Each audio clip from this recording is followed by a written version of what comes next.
শুধুমাত্র 3টি উপকরণ দিয়ে এরকম নরম তুলতুলে সুজির পিঠা কীভাবে বাড়িতে তৈরি করবে আজকে সেটি রেসিপিটি দেখিয়েছি।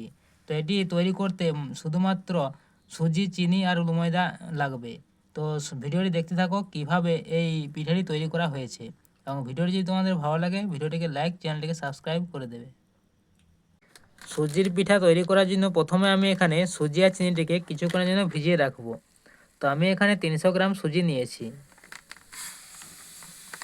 তো সুজিটি একটি পাত্রের মধ্যে ঢেলে দিচ্ছি। তো এখানে যতটি তোমরা সুজি নেবে সেই ততটি চিনি নিতে হবে। তো আমি এখানে 300 গ্রাম সুজি নিয়েছি, এখানে আমি 300 গ্রাম চিনি নেব। তো সুজির একটি পাত্রে প্রথমে ঢেলে দিলাম, এরপর এখানে 300 গ্রাম চিনি দিয়ে দিচ্ছি।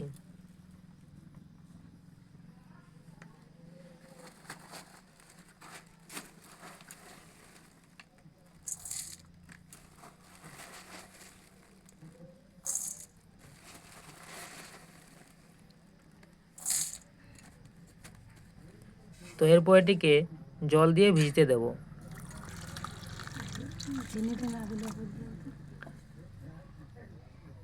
তো এটিকে জল দিয়ে যতক্ষণ না চিনিটি গুলছে ততক্ষণ পর্যন্ত ভিজিয়ে রাখবো। তো দেখাচ্ছি চিনিটি গুলে যাওয়ার পর।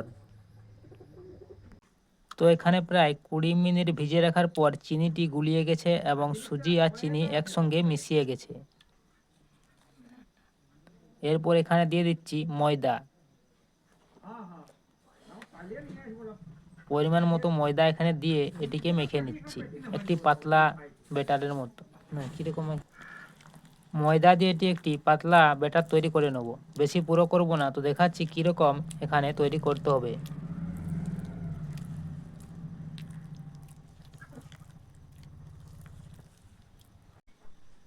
তো এখানে আমি একটি পাতলা ব্যাটার তৈরি করে নিয়েছি ময়দা, চিনি আর সুজি দিয়ে। তো দেখো এই যে এরকম পাতলা তৈরি করতে হবে। তো এটিতে আমি একটু জল দিয়েছি। তো তারপর এরকম পাতলা করে এটি মেখে নিয়েছি। তো এরপর এটি তেলে ছাঁকবো। তো দেখাচ্ছি কেমন করে তেলে ছাঁকতে হবে। ভিডিওটি দেখতে থাকো, এবং ভিডিওটি যদি তোমাদের ভালো লাগে ভিডিওটিকে লাইক, চ্যানেলটিকে সাবস্ক্রাইব করে দাও।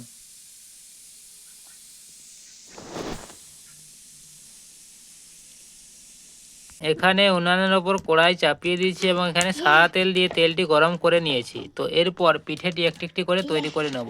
তো এখানে ডাবুর মধ্যে ব্যাটারটি নিয়ে নিচ্ছি, এরপরে গরম তেলের ওপর ছেড়ে দেব। এই যে দেখছো। তো ছেড়ে দেওয়ার কিছুক্ষণ পর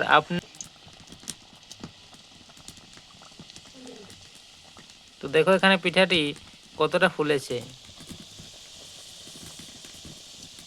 তো এরপর দুদিকটি ভালো করে ভেজে পিঠেটিকে তুলে নেব।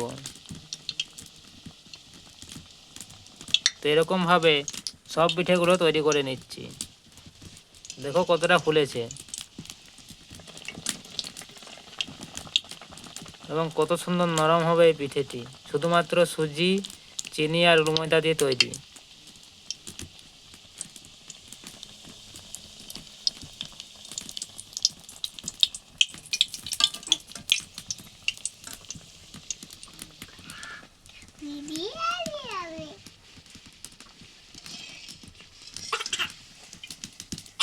এই যে পিঠে রেডি হয়ে গেছে, ও তুলে নিচ্ছি।